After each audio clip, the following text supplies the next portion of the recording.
Royalty. In the heart of ancient Yakanda, where the mountains glowed silver at sunrise and drums echoed across the valley each evening, lived a princess whose beauty was spoken of across kingdoms. Princess Celina Ndah, daughter of Queen Sheba of Yakanda. Celina was no ordinary princess. Her eyes shimmered like polished onyx, her hair flowed like midnight silk, and the people said she carried the ancient grace of her ancestors. She was gentle but fierce, kind yet powerful, destined to become the greatest queen Yakanda had ever seen. But destiny has enemies.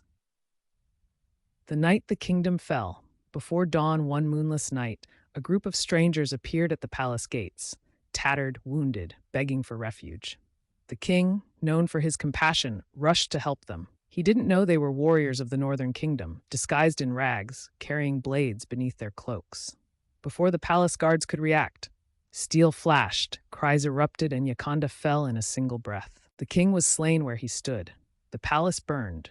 War drums thundered through Yakanda as the enemy swept through the corridors, searching for the royal bloodline. Only two survived long enough to hide: Queen Sheba, gravely wounded, and her loyal maid, Maradi, a woman the queen trusted like a sister. The queen's last command. With her final strength, Queen Sheba pulled Maradi close and whispered, "Take Celina. Go. Find my husband's brother, the Prince of Bondo Karema. He will protect her. She must survive. Yakanda must live through her." Maradi swore on her life. She wrapped Celina in a royal midnight blue cloak and fled into the forest just before the northern warriors swept into the queen's chambers.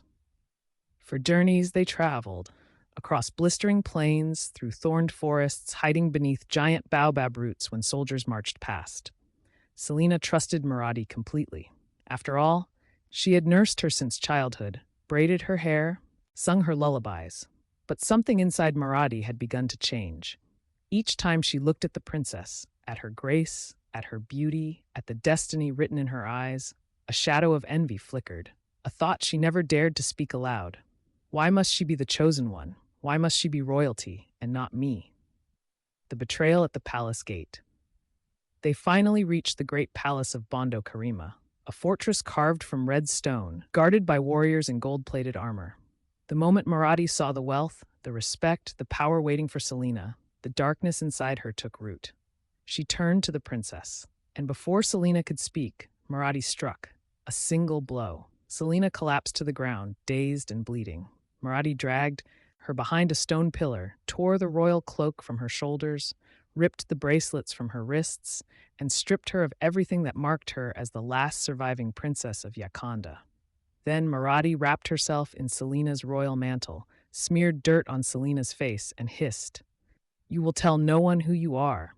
If you speak a word, I will finish what the northern warriors began." Celina, trembling, devastated, and alone, watched as Maradi stepped proudly toward the palace gates, wearing her destiny, the princess in the shadows. And so the world believed that Maradi was Princess Celina of Yakanda, the last heir, the royal survivor, the one destined for the throne. Meanwhile, the true princess, robbed of her birthright, her crown, and her identity, was forced into silence, a hidden ghost in a kingdom that should have been hers. But destiny never forgets its children. And Celina's story is only just beginning.